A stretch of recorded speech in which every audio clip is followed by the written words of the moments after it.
ஆனா எடப்பாடி பழனிசாமி நேரடியா சந்திச்சு இங்க பேசினாரு திருவள்ளூர்ல. அவர் பேசினதுல எவ்வளவு பெரிய பொய் இருக்குன்னா, முன்னாள் ஒன்றிய செயலாளர் மயக்கம் போட்டு விழுந்திருக்காருன்னா அப்ப எவ்வளவு பெரிய டுபாக்கூர் அவரு கட்சிக்காரங்களுக்கே மயக்கம் வருதுன்னா அப்போ பொய்யினுடைய உச்ச கட்டம் ஐயா. அது இந்த நாங்க அம்மாவுடைய ஆட்சியில ஓய்வூதியம் கொடுக்கிறேன் ஸ்டாலின் சொன்னார். ஆசிரியர் அரசு ஊழியருக்கு ஓய்வூதியம் ஏன் கொடுக்கல? அதிமுக ஆட்சி வந்தா எடப்பாடி பழனிசாமி ஓய்வூதியம் கொடுப்பான்னு இங்க கத்தினார். எடப்பாடி பழனிசாமிக்கே ஓய்வூதியம் கொடுத்து எடப்பாடியில உட்கார வைக்க போறது எங்களுடைய கழக தலைவருங்கிறத இன்று ஆசிரியர் அரசு ஊழியர்களுக்கு ஓய்வூதியத்தை அறிவித்து மாபெரும் புரட்சியை செய்தவர் நம் தமிழகத்தினுடைய முதலமைச்சர். நாங்கெல்லாம் வாத்தியார் வேலை பார்த்துட்டு இருக்கிறப்ப எம்ஜிஆருடைய ஆட்சி. அப்ப வாத்தியாருக்கு சம்பளமே கம்மி. நான் வேலைக்கு வந்தப்ப எனக்கு 225 ரூபாய் தான் சம்பளம். வாத்தியார்களுக்கு பொண்ணே கொடுக்க மாட்டாங்க. 250 ரூபாய் சம்பளத்தை வச்சுட்டு பிச்சை எடுக்கிறதா என் பொண்ணு. 225 ரூபாயா சம்பளம். ஆனா மத்திய அரசு ஆசிரியர்களுக்கு அன்னைக்கெல்லாம் 2500 5000 ரூபாய் சம்பளம். அன்னைக்கு நாங்க எம்ஜிஆர் முதலமைச்சராக இருந்தப்ப வாத்தியார்கள் எல்லாம் போராட்டம் நடத்தினோம். மத்திய அரசுக்கு இணையான ஊதியம். 1.5 மாசம் எங்களை ஜெயிலில் பிடிச்சு போட்டார் எம்ஜிஆர். ஜெயிலில் நான்லாம் சும்மாவா இருப்பேன், அங்கேயும் பட்டிமன்றம் தான். ஆசிரியர்கள் சிறையில் இருந்த பிறகு என் தானை தலைவர் டாக்டர் கலைஞர் ஆட்சிக்கு வந்த பின் ஆசிரியர்களுக்கு மத்திய அரசுக்கு இணையான ஊதியத்தை கொடுத்து ஆசிரியர்களையும் அரசு ஊழியர்களையும் கௌரவப்படுத்திய தலைவர் முத்தமிழறிஞர் டாக்டர் கலைஞர்.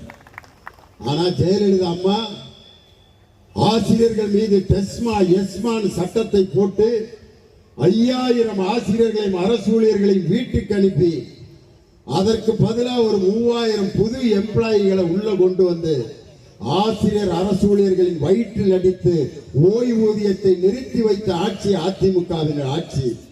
25 ஆண்டு கால கனவை நனவாக்கி இன்று ஓய்வூதியத்தை வழங்கிய ஒரே தாயுள்ளம் கொண்ட முதல்வர் நம் தமிழகத்துடைய முதலமைச்சர்.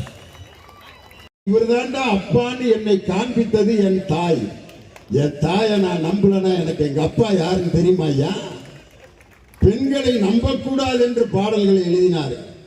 பெண்களால் வேதனைப்பட்ட கதாநாயகர்கள்லாம் பாடும்போது ஆம்பளைலாம் அவ்வளவு சந்தோஷப்பட்டான். மரணம் என்னும் தூது வந்தது, அது மங்கை என்னும் வடிவில் வந்தது, சொர்க்கமாக நான் நினைத்தது இன்று நரகமாக மாறிவிட்டது. யாருக்காக? வாயிலிருந்து ரத்தத்தை கக்குவார். ஒரு பொம்பளையால சிவாஜி கணேசன் ரத்தத்தை கக்குறாரு பாரு. பொம்பளை எல்லாம் இன்னைக்கு வேண்டாம்.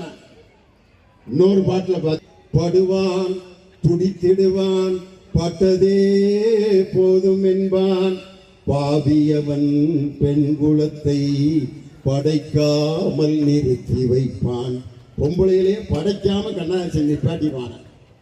படைக்காம இருந்திருந்தா லியோனி இந்த மேடையில என் தாய் வழியா நான் பிறந்திருக்க முடியுமா?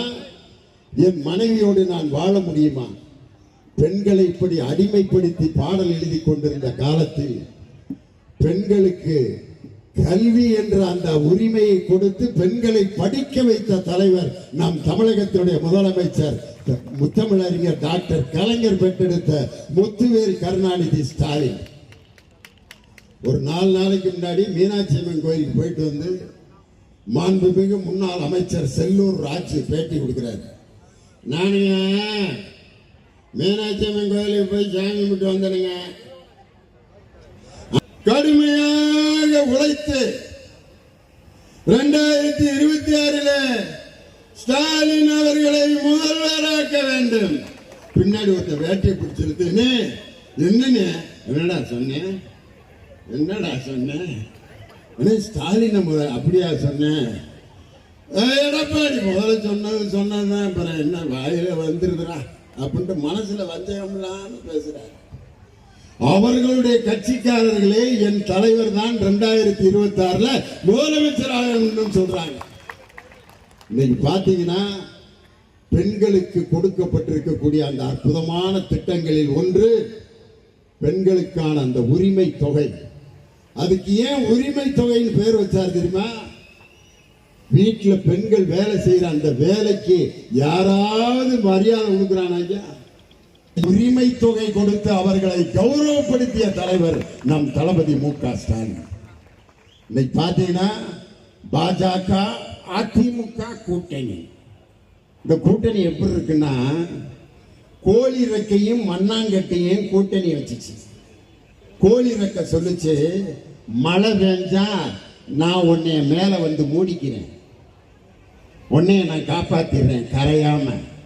காத்தடிச்சா நான் கீழே போயிருவேன், நீ என் மேல உட்காந்துக்க, நான் பறக்காம காப்பாத்துறேன்னு ரெண்டு அக்ரிமெண்ட். எது? பாஜக அதிமுக மாதிரி ரெண்டு கோழி ரெக்கையும் மண்ணாங்கட்டியும் சூப்பர் அக்ரிமெண்ட். காத்தடிச்சா நான் மேல வந்துடுறேன், மழை பெஞ்சா நீ மேல வந்துடு. காத்தும் மழையும் ஒன்னா அடிச்சிச்சு, மண்ணாங்கட்டியும் கரைந்தது, கோழி ரெக்கையும் பறந்தது. இந்த 2026 இந்த கோழி ரெக்கையும் மண்ணாங்கட்டியும் பறப்பது போல் பாஜக அதிமுக கூட்டணி டெபாசிட் கூட வாங்காமல் இழக்க போகிறது. என் தாரை தலைவர் டாக்டர் கலைஞர் பெற்றெடுத்த முத்துவேல் கருணாநிதி ஸ்டாலின் மீண்டும் தமிழகத்துடைய முதலமைச்சர் ஆவது உறுதியானது. இன்னொன்னு பாத்தீங்கன்னா இந்த 100 நாள் வேலை திட்டம். ஐயோ ஐயோ, நம்ம தலையில ஏதாவது யோசிச்சுச்சான் பேசுறாரான்னு தெரியல. பொதுமக்களே, 100 நாள் வேலை திட்டம் அதை நாங்க 125 நாளா மோடி ஐயாட்ட சொல்லி மாத்திட்டான். பொய்க்கு ஒரு அளவு வேணாம் ஐயா. இந்த 100 நாள் வேலை திட்டத்தில் ஈடுபட்ட நம்ம சகோதரிகளுக்கு தெரியும், 3451 கோடி ரூபாயை நிறுத்தி வைத்ததால் போன வருஷம் 40 நாள் 30 நாள் கூட நிறைய பேருக்கு வேலை கிடைக்கல. 100 நாள் என்று வாக்குறுதி கொடுத்து 40 நாள் கூட வேலை செய்யாம அந்த சம்பளத்தையும் 2 மாசம் 3 மாசம் கழிச்சு அலைஞ்சு திரிஞ்சு வாங்கினாங்க. இப்ப நரேந்திர மோடி என்ன முடிவெடுத்திருக்காருன்னா, மகாத்மா காந்தி ஊரக வேலை வாய்ப்பு திட்டம்ங்கிற பெயர் எடுத்துட்டு விஜி ராஜ் ராம்ஜி திட்டம் வாயிலேயே நுழைய மாட்டாங்க. விஜி ராம்ஜி ரோஜ்கார் யோஜனா திட்டம். காந்தி உங்களுக்கு என்னையா செஞ்சாரு? பாவம், வெறுமேலோட அந்த பொக்கவாய மொட்டத்தலையை போட்டுக்கிட்டு இந்த இந்தியாவுக்காக தன் மேல் போத்தி இருந்த ஆடைகளையே துறந்த அந்த காந்தியினுடைய பெயரை நீக்கி இன்னும் கொஞ்ச நாள் கழிச்சு ரூபா நோட்லையும் காந்தி படத்தை எடுத்துட்டு வேற ஒருத்தர் படத்தை போட்டாலும் போட்டுருவாங்க. இன்னும் கொஞ்ச நாள் கழிச்சு காந்தி கோட்சேனால சுடப்பட்டு செத்தாருங்கிறத கூட காந்தி வகுத்து வழியில செத்தாருன்னு அடிச்சு விட்டாலும் அடிச்சு விடுவான். காந்தியினுடைய தியாகத்தை மறைக்கின்ற இந்த கொடூர கும்பலிடமிருந்து அதற்கு நான் அடிபணிய மாட்டேன், ஒரு காலம் தமிழகம் தலைகுனியாது என்று, அவுட் ஆஃப் கண்ட்ரோல் என்று பெரியாரின் பேரனாக நின்றவர் நம்ம தலைவர்.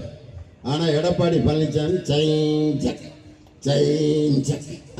சத்யராஜுக்கு கொடுத்த பட்டம் புரட்சி தமிழன். அந்த பட்டத்தை புரட்சி தமிழன் வெக்கமா இல்ல? இன்னொருத்தருக்கு கொடுக்கப்பட்ட பட்டத்தை தான் போட்டுக் கொள்வதற்கு பேசாம அவர் எடுத்த வாந்திய பிளேட்ல போட்டு திங்கினாமியா. வெக்கமா இல்ல? உங்களுக்கு மக்கள் கொடுக்க வேண்டிய பட்டம் எதுவோ என்று இருந்தும் இன்னொரு நடிகருக்கு கொடுக்கப்பட்ட பட்டத்தை தனக்கென்று போட்டுக்கொண்டு வெட்கம் இல்லாமல் இந்த மேடைகளிலே பேசிக் கொண்டு வருகின்ற எடப்பாடி பழனிசாமி, இன்னைக்கு அவருடைய அந்த பேச்செல்லாம் மக்கள் நம்ப போவதில்லை. காரணம், இன்னைக்கு அவர் என்னெல்லாம் சொன்னாரோ அதெல்லாம் என் தலைவர் நடத்திட்டார். ஓய்வூதியம் கொடுக்கப்படவில்லை, கொடுத்துட்டார். போக்குவரத்து ஊழியர்களுக்கு ஓய்வூதியம் நிறுத்தினாரு யாரு? எடப்பாடி பழனிசாமி. எங்க தலைவர் ஆட்சிக்கு வந்தோம்னா போக்குவரத்து ஊழியர்களுக்கு ஓய்வூதியத்தை வழங்கிய தலைவர் நம் தளபதி மு.க. ஸ்டாலின். வருகிற 9ஆம் தேதி 10 லட்சம் மாணவர்களுக்கு லேப்டாப் கொடுக்க போறாரு எடப்பாடி. லேப்டாப் கொடுக்கல, லேப்டாப் கொடுக்கல, அதையும் கொடுக்க போறாரு. இனி எடப்பாடி பழனிசாமிக்கு பேசுறதுக்கு சப்ஜெக்டே இல்லை, டேஞ்சர் ரெக்கார்டு தான். வீடு வரை உறவு, வீடு வரை உறவு, வீடு வரை தள்ளி விடுறாரு கடை. வீதி வரை மனைவி, காடு வரை பிள்ளை, கடைசி வரை யாரோ, கடைசி வரை யாரோ, கடைசி வரை யாரோ. மூணே மூணு விஷயத்தை தான் திருப்பி திருப்பி சொல்லிட்டு இருக்காரு எடப்பாடி பழனிசாமி. அம்மா மினி கிளினிக் நாங்க ஆரம்பிச்சோம், இன்னைக்கு அதை மூடிட்டாங்க. இன்னைக்கு நான் கேட்கிறேன் எடப்பாடியார்கிட்ட, அம்மா மினி கிளினிக் தொடங்கினீங்களே, எத்தனை பேர் அதுல அட்மிட் ஆகி சவிக்கமானாங்கன்னு புள்ளி விவரம் சொல்ல முடியுமா? அது நடந்தா தானே சொல்ல முடியும். ஆனால் எங்கள் தலைவருடைய ஆட்சியில மக்களை தேடி மருத்துவம் என்ற அந்த திட்டத்தை செயல்படுத்தி மருத்துவ ஆய்வு செய்து அவர்களுக்கு சிகிச்சை கொடுத்ததில் 3 கோடி பேர் இன்று மக்களை தேடி மருத்துவம் என்ற திட்டத்தால் பயன்பெற்றிருக்கிறார். இவர் அம்மா மினி கிளினிக்.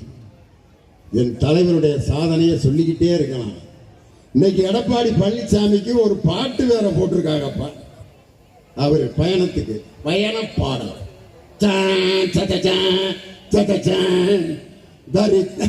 சரித்திரம் படைத்தவன் சரித்திரம் படைச்சாராம். இன்னைக்கு அந்த பாட்டுக்கு நான் ஒரு பாட்டு போட்டிருக்கேன், அதை நல்லா ரெக்கார்ட் பண்ணுங்க ராசிகளா. சரித்திரம் படைத்தவன், ஜனநாயகம் காத்தவன் அப்படின்ட்டு டண்டர டண்டர டன். இன்னைக்கு அந்த பாட்டுக்கு நான் போட்ட பாட்டு. தரித்திரம் பிடித்தவன், 10 தோல்வி கண்டவன், அமித்ஷாவிடம் கட்சியை அடகு வைத்து கெடுத்தவன். தரித்திரம் பிடித்தவன், 10 தோல்வி கண்டவன், அமித்ஷாவிடம் கட்சியை அடகு வைத்து கெடுத்தவன். நாற்காலியின் அடியிலே நகர்ந்து ஊர்ந்து சென்றவன், நாற்காலியின் அடியிலே நகர்ந்து ஊர்ந்து சென்றவன்.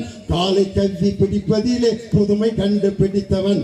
தரித்திரம் பிடித்தவன், 10 தோல்வி கண்டவன், அமித்ஷாவிடம் கட்சியை அடகு வைத்து கெடுத்தவன். கூவத்தூரில் பிறந்தவன், கல்லா பெட்டியை நிறைத்தவன். கூவத்தூரில் பிறந்தவன், கல்லா பெட்டியை நிறைத்தவன். தோல்வி மேலே தோல்வி கண்டு அண்ட புழுகை விதைப்பவன். தோல்வி மேலே தோல்வி கண்டு அண்ட புழுகை விதைப்பவன். தரித்திரம் பிடிச்சவன், 10 தோல்வி கண்டவன், அமித்ஷாவிடம் கட்சியை அடகு வைத்து கெடுத்தவன். 2026 மண்ணை கவ்வ போறவன், 2026 மண்ணை கவ்வ போறவன் எடப்பாடி என்பவன். போடாவாடன் பேசினேன்னு நினைக்காதீங்க, அவருக்கு எழுதின பாட்டு அப்படித்தான் எழுதியிருக்காங்க. அவன் இவன் அவன் அப்படின்ட்டு அதையே அப்படியே திருப்பி எழுதிங்க. ஐயா எடப்பாடி பழனிசாமி அவர்களே, ஒரு தொகுதியில கூட எப்படிப்பட்ட சாதனைகளை படைத்த இயக்கம் தெரியுமா? எங்கள் தானை தலைவர் முத்தமிழறிஞர் டாக்டர் கலைஞர் பெற்றெடுத்த முத்துவேல் கருணாநிதி ஸ்டாலின் என்னும் நான் முதல்வராக பொறுப்பேற்கிறேன் சொல்லி வருகின்ற ஜூன் மாதம் ஆளுநர் மாளிகையிலே பொறுப்பேற்க போவது எங்கள் தலைவர் தான். 2026 ஆகஸ்ட் 15 அன்று சென்னை கோட்டையிலே கொடியேற்ற போவதும் எங்கள் தலைவர் முத்துவேல் கருணாநிதி ஸ்டாலின் தான். இந்த பாட்டுக்கு முன்னாடி எடப்பாடி பழனிசாமி, எடப்பாடி பழனிசாமி என்னும் நான் அப்படின்னு போட்டிருக்காரு. அதை நான் ஃபில்லப் பண்றேன்.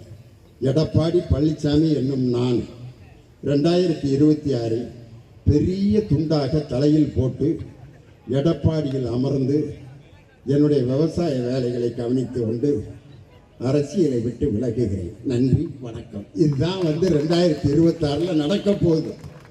மீண்டும் முதல்வராகும் எங்கள் தலைவர் மு.க. ஸ்டாலினை எந்த கொம்பனாலும் தடுக்க முடியாது.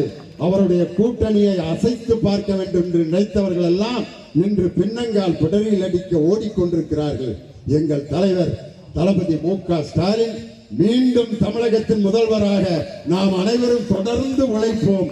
உதயசூரியன் மீண்டும் உதிக்கட்டும். நன்றி, வணக்கம்.